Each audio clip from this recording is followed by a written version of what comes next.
What's going on, guys? It's your boy Anthony alongside the best Big 3 account in the universe, Big 3 News, aka Will, back with another edition of the Fourth Man. And my guy Will has been going to work since the Big 3 put out its schedule, which we are going to talk about in this episode. But a lot of exciting things. First and foremost, Will, you got to give you the credits. You have just come out on fire since they released the schedule. I think that people that are getting into the Big 3, your instant follow should be. But how's everything going with you? I mean, today? I think you summed it up perfectly. I finally have things to post about, which is fun. So I've been waiting for this day, or we've both been waiting for this day for a long time. I know I was texting you at work. I was like, "This is it. This is it. The day has arrived. Here we go." And I'm just so excited. And I think the floodgates of information are going to open. I think the next thing.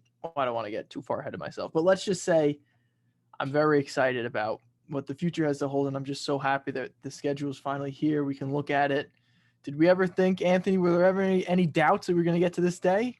No doubts. Never. No doubts. Never. Never any doubts. We'll never show that face. Straight poker face throughout. Yes, sir. I want to talk about everything. So first and foremost, if you want to find the show on social media at Fourth Man Pod, at Big3 News, at @A_Siggy is my personal. If you want to watch the show instead of listening to the show, youtube.com/fourthmanpod. I'm telling you, the content's about to be ramped up on YouTube as the season starts to get going. And we have a little bit more content to work with. So just be sure you're subscribed now for better content later. And for those of you listening on Dash Radio, as always, on this Saturday afternoon, we appreciate you guys coming from the Nothing But Net channel. Whether you're a first-time listener, which perfect timing, keep saying that every week, or you've repeatedly started. It's always a good time. Yeah, always a good time. Always a good time. No better time, I think, than right now. And I'll probably keep saying that as the weeks go on. Right. But let's just get into it, because I know there's a lot that we have to say. I know there's a lot we want to talk about. I mean, I think that both of us had Big3 post notifications on, and we both have been getting these, different updates on Instagram and Twitter. Like, is this the one?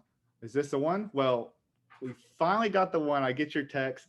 I get the Big3 post notification. I had like 4 or 5 texts from you, and I was like, this has got to be the one. Sure enough, they announced the schedule. Or it's like, I quit.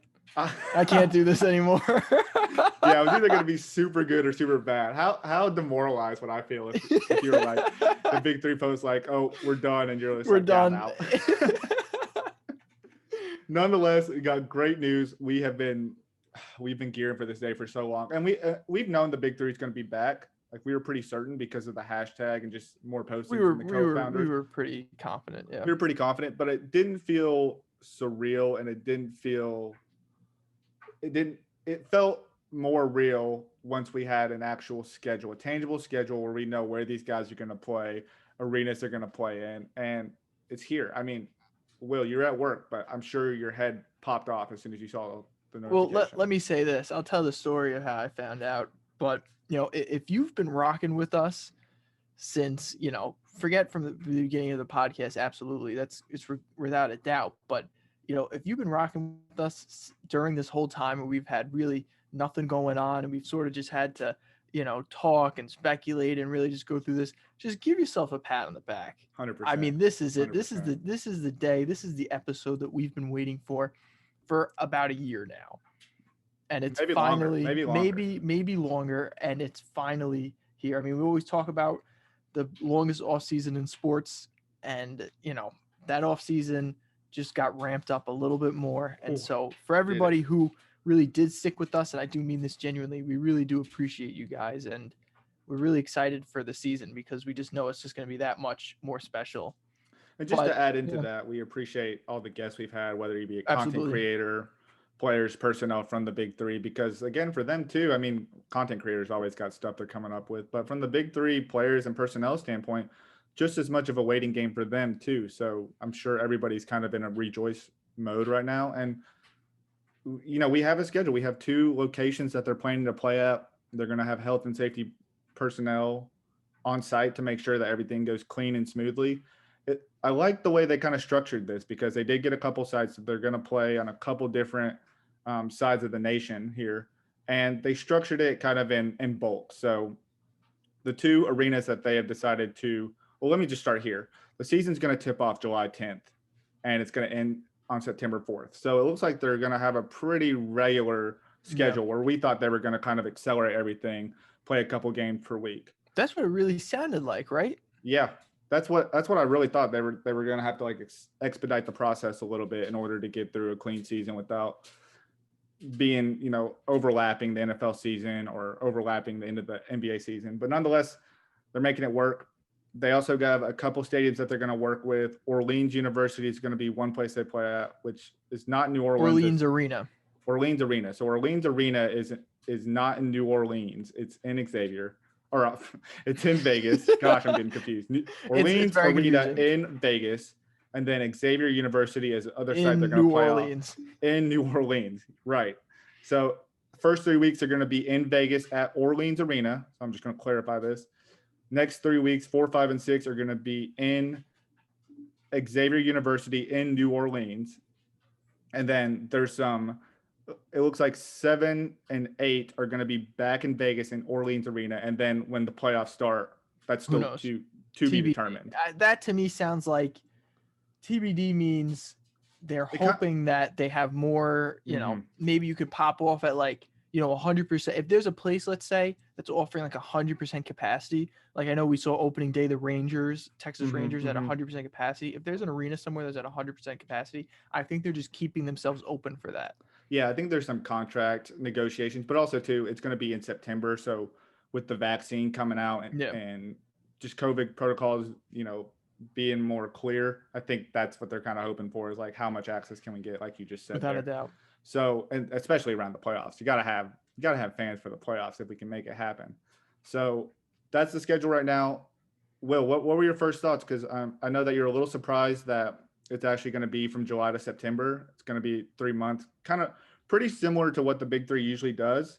It looks like they're just going to play on Saturdays outside of a couple weeks. It looks like week 5 will be on a Thursday. And then I thought there was a Saturday and Sunday, but now I'm looking at this differently. There was a Saturday and Sunday. So maybe they're just still kind of working it, but it looks like the main objective is for them to play on Saturdays. So I know you're a little surprised, but what were your thoughts? Are you happy with the way this turned out? Yeah, so let me I got a couple of things to say about this. So first of all, to answer your question, I'm screening through this. Week 2, they specifically mention Saturday, July 17th and Sunday, July 18th. Okay, so week 2, okay, I do see that they're right also here. playing on 2 days. First off, obviously very excited that the schedule's out. I think Orleans Arena in Las Vegas, I think, is a great venue. And if you've been following this podcast, you should know about Orleans Arena because that's where they hosted the 5 tournament last year, which, as we know, had a ton of Big 3 guys in it. Dante Green won MVP as well as the championship. Mike Taylor played incredible in that. Jermaine Taylor got to come back. Jermaine Taylor was back. I'm trying to think what else. I think Bibby was in it. Guys like Amir Johnson were in it. They had a ton of guys in it. I mean, it was Tim Hardaway was a coach. 95%, I think, Big 3 guys. I mean, just about. I mean, really, it was basically the Big 3. So that was fun, and that was a good venue from the limited stuff that I saw because that was pay-per-view. And then Xavier University in New Orleans, I sort of did a little bit digging. It's basically, a 9-year-old arena. It's a very nice arena, and it's a beautiful campus. Really, it's the first and only Catholic HBCU. So that's kind of cool. A little bit of history there. I will say this. I was talking to sort of, a couple players, and I'll leave people's names out of it. But one player raised the question to me, you look at sort of these schedules and everything's just very compact for 6 games.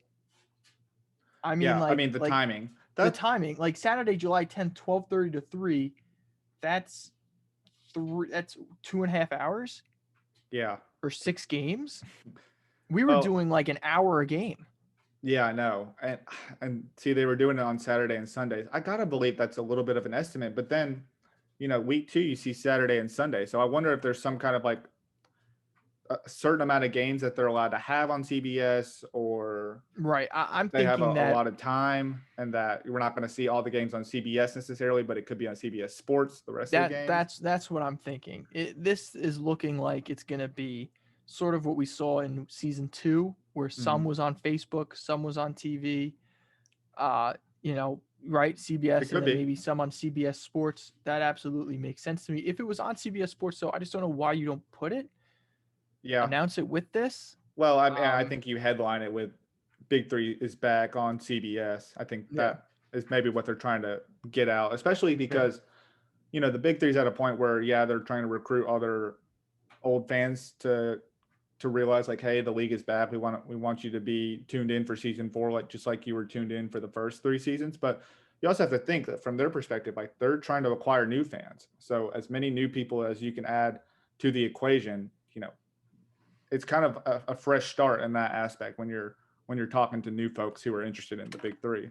definitely. So anything that's going to grab the attention of new fans, I think, is what they're trying to do.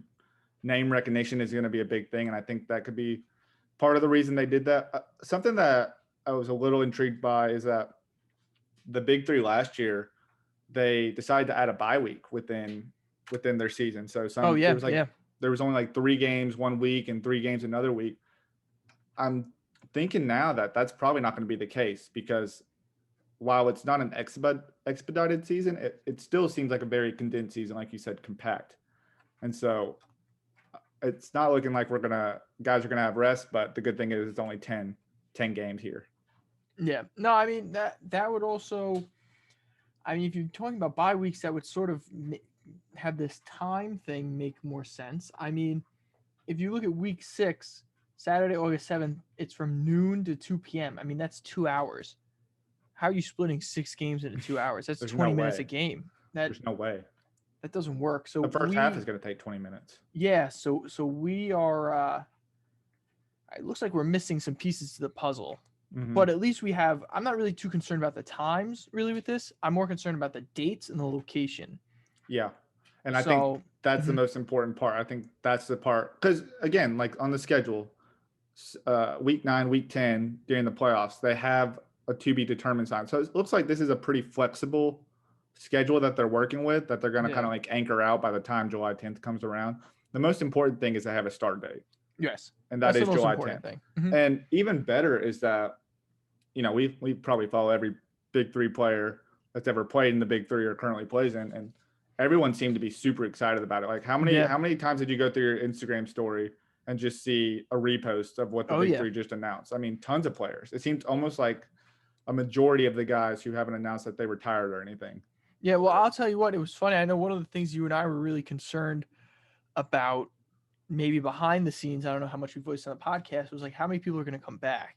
Mm-hmm. Yeah. Are there going to be people who are like, I haven't played in a year, so like, no, I really don't want to play during COVID. I don't want to go in a bubble. At the time, they were talking about it being in one location in a bubble. So I know we really talked about what is this going to look like from a personnel standpoint? Like, is it going to be a situation where they're going to have to go out and find guys, which I'm sure at this point in time, you could find people to play, especially with the, especially with the open tryouts, but yeah. Hey, you're dropping splash alerts. There's a couple guys sliding in your DMs clearly. Couple guys, but it looks like, but basically to round out the point I was saying, it looks like the majority of people are coming back. Yeah. Or at least, especially all the captains and co-captains. I mean, everyone's expressing interest in wanting to play in this thing, which is just a great sign for the league and great to see. Yeah, and I think that confidence was kind of backed by when we had Nancy Lieberman on, she talked about how she was in close contact with Royce White, Coutinho, Big Baby. So that backing along with everybody kind of sharing their excitement for the Big Three to return is really encouraging for the return of hopefully everybody, but at least a majority. And, there are hopefully going to be a lot of new faces to this. I want to kind of segue, maybe even sidebar to this, because the day of the announcement or the day after the announcement, we saw one interesting name who was talking about forming a Big Three team on a podcast, I believe, hosted by Grind City Media. And that's former Memphis Grizzly Tony Allen, who, has he's been vocal lately about who the best defensive player ever is out there. Maybe that kind of sparked the interest to return in some capacity. I don't know. He recently was on the the Grind City Media podcast, I believe it is, and they were talking about what kind of Big 3 team you could form, and he was talking about, hey, it'd be cool to recruit guys and play with guys like Zach Randolph, OJ Mayo, Terrell Arthur, kind of form that grit and grind themed Big 3 team. Now, we understand there's some flaws within that logic. Obviously, the He's biggest got one the being spirit, Zebo. but I don't know. He's got the spirit, but I don't know if Tony Allen is 100% familiar with how the Big 3 works. Yeah, and it was because we only got a cut of it, so we don't know if they were talking necessarily about the Big 3 or just talking about a 3-on-3 team in general. No, they were talking about the Big 3. Okay, they were talking about the Big 3. That I can confirm. They were talking about the Big 3. Because I only saw a cut of it. I thought the most interesting part of the equation was that the Big 3 decided to slide into his comments a little bit later and said, we got a jersey with your number 9 on it here waiting for you if you decide to come and play. That's huge. The Big 3 is continuing to recruit during this time. Yeah, no, definitely. And if anything, they should just be re-upping that commitment to recruiting guys. I mean, I know that we saw that as my washing machine goes off, I know that they ding, ding, ding, ding, ding, ding. I know that we saw they slid into Michael Beasley's DMs, and we sort of guessed and speculated on other guys. But Tony Allen, they absolutely slid into Tony Allen's DMs. If they're commenting on Instagram posts, the next thing that you do is you slide into the DMs and say, hey, if you're interested, let's talk about this. And one of the most concerning things about that clip was Tony Allen was talking about how excited he was getting about this, and he's like, you're gonna have to make me start working out again. Yeah. And then he sort of said, if he did play, he wouldn't really be like he was in the NBA. He would be like Mahmoud Abdul-Rauf, and he'd come off the bench. Yeah, but it's not necessarily a bad thing. No, not at all. It's good because and this is no knock to guys like AI and maybe in some capacity Gil, because I know he was injured part of it. But I think sometimes guys do come in with the expectation they maybe don't put in as much work maybe as you would in the Big 3 or as you would in the NBA, where when they get to the Big 3 and start playing, they realize oh, maybe I should have worked out a little bit more. But I mean, and let's talk about Tony Allen for a second, because it's someone that we've briefly touched on. We've talked about it more off the podcast, but we were kind of talking about it, and we were like, how much does Tony Allen really bring to the table anyways? Because he has been known as a guy to be the defensive stopper. And that would be really valuable in this league, especially if you needed the stop or if, you were doing the bring the fire rule and you needed someone to defend. But, from an offensive standpoint, that kind of leaves you with only 2 guys on the floor. Not saying Tony Allen can't score, but it kind of leaves you limited. So, I mean, what would we think of the addition of Tony Allen to the Big 3, especially in somewhat of that limited capacity coming off the bench? I mean, I'll tell you what, in name alone, and this is no disrespect to Tony Allen. I mean, Tony Allen is one of my favorite players. The Grit and Grind Grizzlies will go down as my favorite team of all time. So please understand that I'm coming from that perspective. And I absolutely love Tony Allen. He's the only player to have his number retired who didn't average more than 10 points in a game. I absolutely love that. Remember that episode we were talking about Joakim Noah? Or no, not Joakim Noah. What was the other one? I forget, whatever. And you were like, oh, I really like Harden. And I was like, well, I like Tony Allen, and whatever we were talking about. And let me preference, I think it was Joakim Noah, but let me preference it by saying how much I love Tony Allen and how much I would love Tony Allen in the Big 3. Off of name alone, yes, you make Tony Allen a co-captain, captain, give him his own team, whatever you can do. But from a strategical standpoint, I don't know if Tony Allen's getting you buckets. And the only reason that I say that is because Tony Allen wasn't getting buckets when I watched him in the NBA. He was locking guys up. He was giving Kobe Bryant fits, which is just as impressive in its own right. But just like how I would say, oh, Harden wasn't locking anybody up, Tony Allen wasn't getting buckets. Yeah. So is Tony Allen a world-class athlete that if you put him out there, he would probably be fine? Yes. Mm-hmm. But do you build a team around Tony Allen? I think you would definitely need the right guys for Tony Allen to work in a 3v3 Big 3 situation, or be successful, I should say. But all that being said, I would love Tony Allen in the Big 3 because I want to see what would happen. Well, I think you can make it work. I mean, strategically, there's a little bit more emphasis offensively.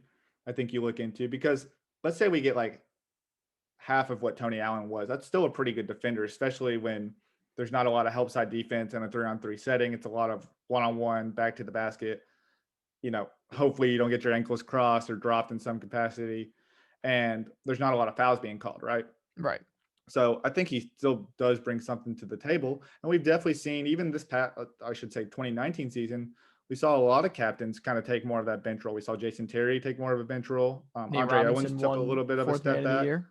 Nate Robinson, who won 4th man of the year as a co-captain. So I don't think it's necessarily a bad thing to come off the bench. I mean, Scal's been doing it for a couple of years. That's true. But none of those teams made the playoffs. None of those teams made the playoffs, correct. And if, we can maybe talk about that conversation later.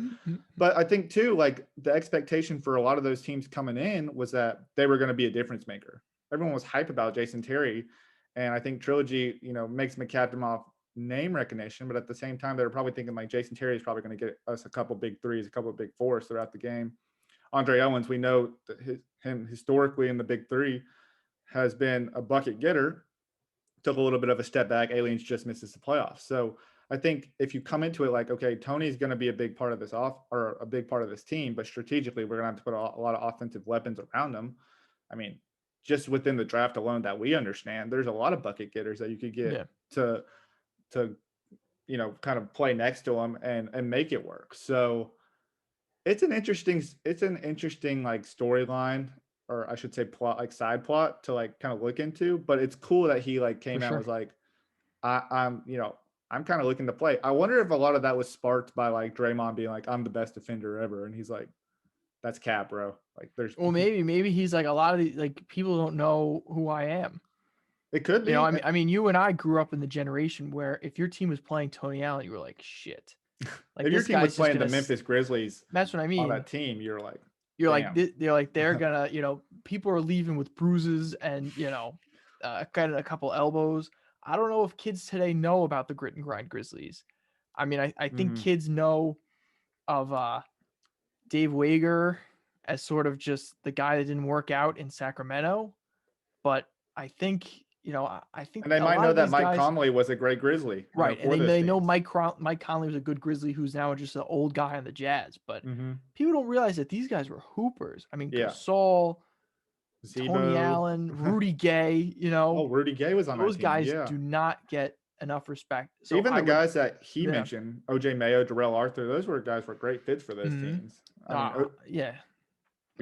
We saw Swaggy P mention, name drop OJ Mayo. Maybe people are fighting for more of his services than we realized. That's definitely possible. I don't know. I mean, Tony Allen sort of hesitated because he said if OJ Mayo's playing in China, he probably won't double dip. But I don't know. Maybe, but I don't know. Swaggy P is also playing in China.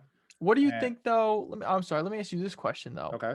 So, they talked about a grit and grind themed team. Do you like that idea? Or do you say is the theme based around like the team name and logo, or the theme name around like the style of play? Like the style of play, the players. So for instance, right, let's say they decided to lean into that and Tony Allen's like, I'm bringing in my grit and grind guys. And then Paul Pierce is like, all right, well, I'm bringing in my Big 3 Celtics, Doc Rivers, you know what I mean, thing. And it's just these teams based off of the personnel and who they play with in the NBA instead of sort of this bit of a mismatch that you see now. Which do you have a preference? Because I think I do. I think I do too, and I don't think I'm crazy about like a big three, a bunch of alumni teams in the big three. I'm not right, exactly. An alumni team. I'm not a big fan of that either. Seems a little TBT-ish. I mean, I think it's cool, like bring in a couple teammates that you played with. Yeah. But I think what I love about the big three too is to see guys, kind of a mixed match of guys that played together, but also a mixed match of guys that didn't play together, or maybe were smaller names that are making themselves big names. Like, right. I kind of like the mix. I think it could be cool because like when you think about a grit and grind team, like maybe you add, I think here's what I'll say. I think from a theme standpoint, it could be cool. Like imagine like a grit and grind team. It's all defensive, like defensively themed. Like it's Tony Allen and Joakim Noah. Yeah. And a couple other great defenders just playing. I think that would be kind of interesting to see how they match up with other teams. And, the saying is defense wins championships. So would they be able to stack up against all these offensive juggernauts? I don't know. That could be really interesting to see. I mean, could we see like Joe Johnson and Rashard Lewis or any of these bucket getters, and each week we just see them stymied by the grit and grind team. Like that would be Now kind of that would be a interesting. matchup, right? Tony Allen and Joe Johnson. Gosh, yeah. I mean, it doesn't sound like Tony Allen's in the shape Joe is because Joe's been after it. But Joe's doing hot yoga on top of a mountain at 4 a.m.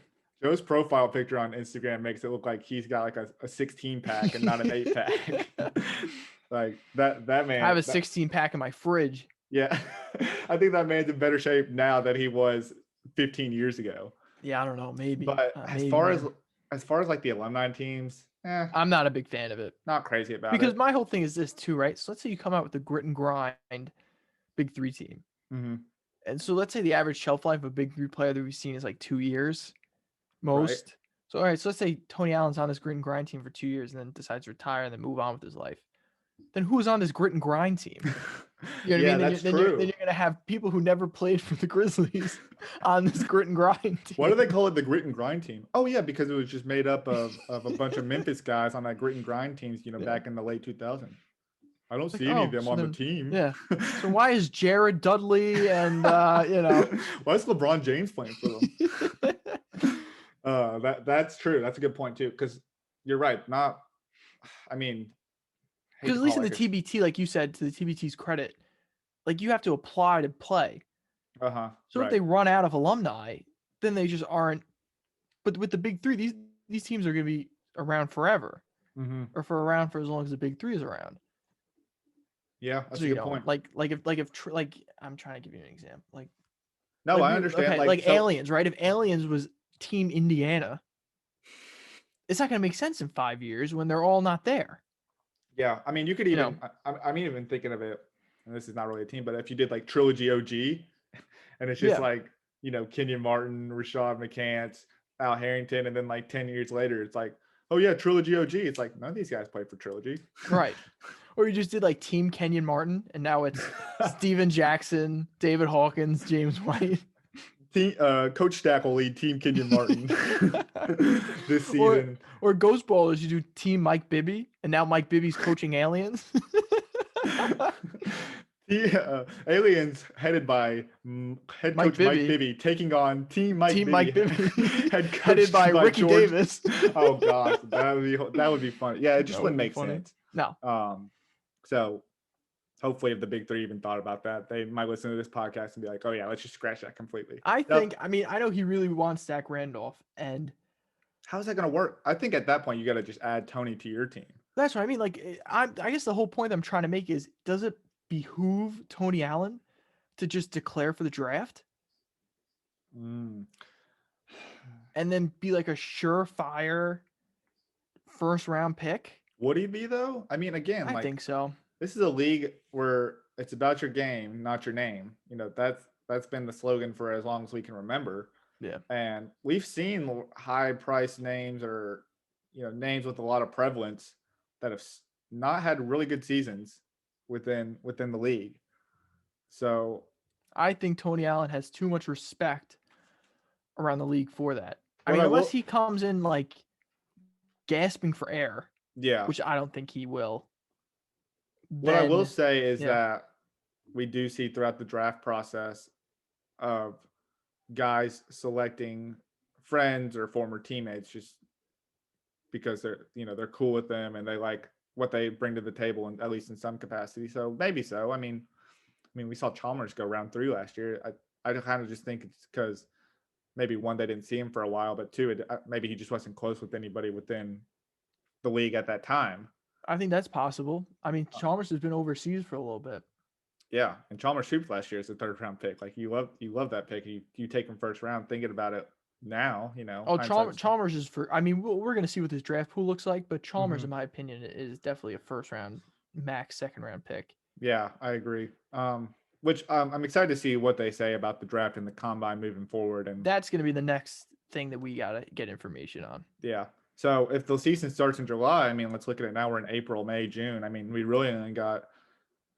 So the way I'm looking at it, I'm thinking that April is going to be kind of at least half the month is going to be about them dropping announcements, whether it's draft and combine dates, splash alerts, whatever the case may be. And then May and June is kind of when they start ramping up some of those things.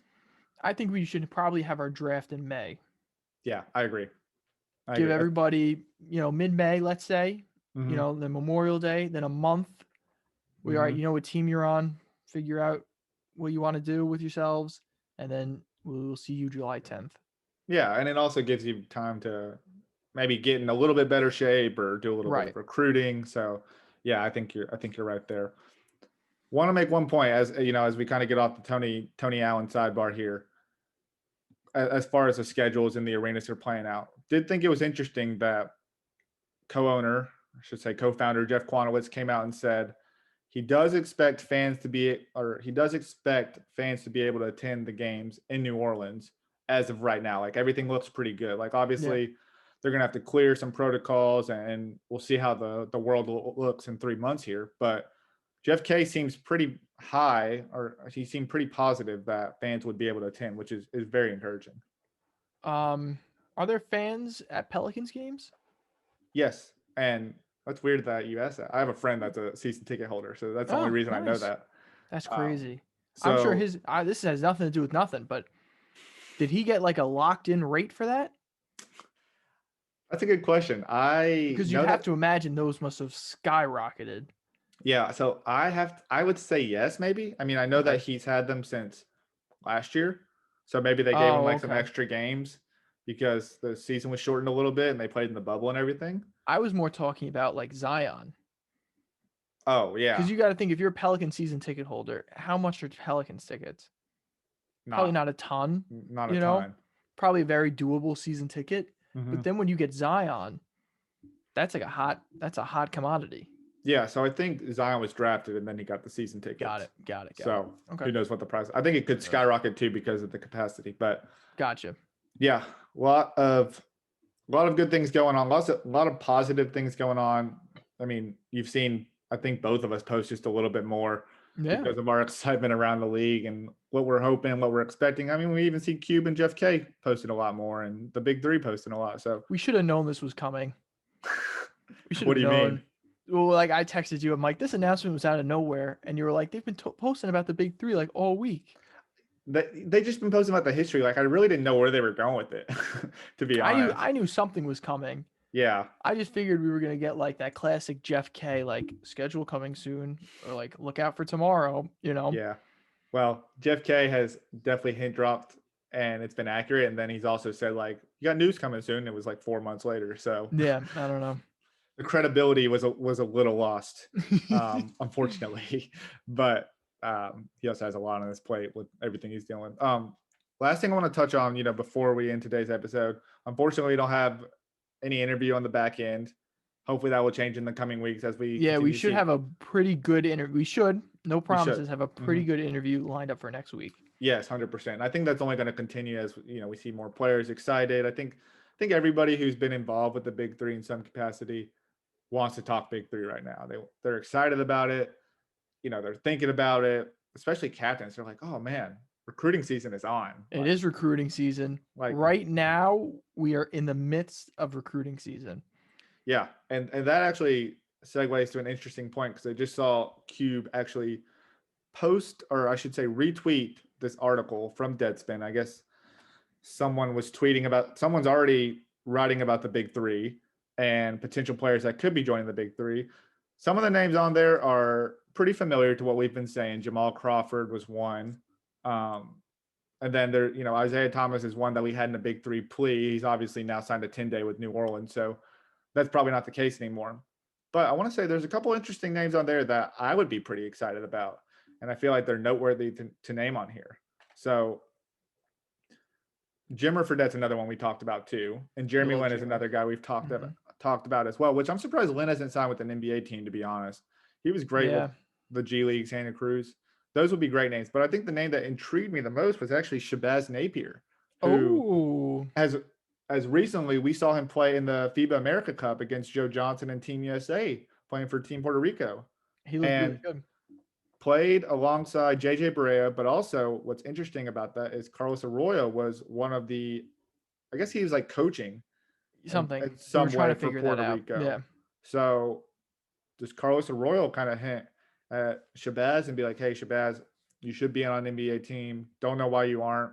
Let's get some more tape on you. Clearly, not as many people are watching the FIBA America Cups and not watching as much as your tape as they should. So let's get some more tape on you. Let's see a year of you in the Big Three. I don't know if Arroyo is going to be back with Trilogy necessarily, but Napier would be a fun guy to watch. I think Arroyo will be back in the Big Three regardless. I don't know if with Trilogy, but I think Arroyo will be back in the Big Three. Yeah, I think Napier would be really fun. I mean, Napier I've been a would big be fan super of his fun. I love since Napier. college, and he was I will really never fun to forget. watch at UConn. Remember when Shabazz Napier got drafted, and LeBron tweeted, he was like, "Yes, we got Napier," and then he left like 2 weeks later. He's like, "Yes, we got him. The Heat are in good hands." Like, next LeBron right here, I'm out. I'll never forget that. He was so pissed just for about that reason alone, I want Shabazz. And he was on the Nets. He was like our third string point guard for like a little bit, and he held it down for us for a couple of games. Or we could use Shabazz right now. I would love Shabazz. We could actually use anyone at this point. I want Jarrett Jack. Jarrett Jack, he'd be fun to see in the Big Three too. But yes, I know that Nets fans obviously have a tie to him from. I would love Jarrett Jack. His time just filling it. It feels like every time he filled in, he was great, which I know we've talked about before. But back to Shabazz. Shabazz is young too. I mean, is he 27? I think so. Let me see. Over under. I feel like he's played for a lot of teams. I'm gonna say that he's over, but before you pull up. Okay, I got it. I'm gonna say he's over 27. He's 29. Oh wow! I think where does the time go? Over. I thought it was gonna be like 27 in a few months. No. Shabazz will be fun though. Would Shabazz, like, not to speculate too far ahead, but kind of understanding previous draft pools and who's going to be back in the draft pool, and then kind of some of the names floating out there. Do we feel like the big man's still going to be prioritized in season 4, like through round 1, or do we think we could see a more of a mix? I mean, we saw a run on big men in that first round. It was like till pick 8 when. But I don't know how successful that run was. I mean, obviously the winners of that was Greg Oden going to Aliens. Larry Sanders played great for Three's company, but was he a first round talent? I don't know. Three-headed monsters. Three-headed monsters, excuse me. I mean, I don't know. We saw a run on big men, but Will McDonald was pretty good. Will McDonald was very good. I will say that. I'm thinking through the first top 8. So it was like Royce White, Chris Johnson, Larry Sanders. Chris Johnson ended up being traded. Yeah, for Jamario Moon, who was picked 8. Yeah. They could have just had him earlier. Instead, they traded. But I guess it didn't cost them too much because there's not a lot of. We've seen historically the second round of the Big Three has been where, and I've always said since the beginning, I think it's because the first round you pick the guys who you're like, all right, like I gotta pick my guy here. Do you think that's what it is, or do you feel like it's more of team need first round? I mean, it's pretty. I mean, if it's team need, to me, that's just a little silly because it's 3-on-3, right? So like, I feel like you just pick the 3 best guys available. You're probably going to be successful. You're probably going to make the playoffs. If you hit on all 3 of your draft picks, now I'm not saying to draft 3 guys under 6'4", but if you pick, like you look at Trilogy, right? I mean, Trilogy, I guess, had a center in Al Harrington, but they didn't have a point guard. You know, McCants pretty much their point guard. Triplets had one center in Al Jefferson who was very good, but there were a lot of times where Al Jefferson wasn't even out there. It was Joe Johnson, Jamario Moon, and Alan Anderson, or like Pargo. Yeah, you make a good point because I was going to be like, it's a really guard wing heavy centric league, but you're making the point, like a good point, that it really doesn't matter because as long as you have some type of length and 2s or 3s, you're probably pretty set. That's what I mean. I'll be honest with you. Like, in my opinion, someone who should go top 5, if there's any big man that should go top 5, top 3, it's Greg Oden. Because you could plug him on literally any team. And all he's gonna do, he's like Reggie Evans. He's just gonna get rebounds. Get rebounds, easy play putbacks. Defense. Yep, easy putbacks. That's all you need. And someone who, if you get a steal or whatever and you have to pass it into the paint as fast as possible, you could just chuck it up and Odin's just going to jump it and dunk it. That's a good point. Yeah, because if you get like an air ball or something, you just. Everyone else, I'm 9 times out of 10, I'm getting an Xavier Silas, a Jeremy Pargo, a Mario Chalmers. McDonald was nice though. I think we don't Donald talk was about him very. enough. You're right. That's fair. Listen, And I think I'll give you that, but I will also say this: McDonald is a I'm ball loving hog. it. He's a ball hog through and through. Josh Childress said a while ago. He said we played together in Japan. I'll never not take Will That's McDonald. pretty cool. He should have went. Honestly, he could have been a potential candidate to go round 1. I think that like he's not a social media guy, so we don't ever see him and think about it. But man, he was good. I was watching his game against Enemies, and he tore it up. No, he was very good. But you make a good point there. I think that a lot of guys do pick their guy, and round 2 is more of, okay, where can we find the value? Available? I mean, let's think about round 2. There was Dante Green, Craig Smith, Alan Anderson, Jason Richardson. I know Chris Anderson was picked round 2 when Power got him. There you go. I mean, historically, it's been good. So yeah. And then I feel like round 3 is like, all right, like team need. Yeah, maybe so. Round maybe that is like, all right, who do we have? Okay, we need a big, we need a wing, we need a shooter, we need a scorer, we need a distributor. Pick your guy, value, team need. Yeah. Gonna be interesting. This draft pool is gonna be loaded. I mean, you've already had a couple draft splash alerts there. Yeah, no, this draft school is gonna be. You had splash alerts in 2020 when the league was on hiatus already. So yeah, those guys are ready. We'll see how it goes. Nonetheless, we got a schedule. July 10th is the start date. We got a couple arenas that we're going to be playing in. And just keep an eye out for Tony Allen. Make sure you're following his socials in any way you can, because that'll be a fun one. Yeah, that's going to be probably our watch party. We always have like one every year, right? So we have like Mello 2019. And then 2020 was supposed to be Wade, but then, obviously the hiatus, which we could still make it Wade. But I think right now I'm keen on Tony Allen. I want it to be Wade. I want it to be Wade, but it's a new year. We can't get a I don't even know how 2020 Wade?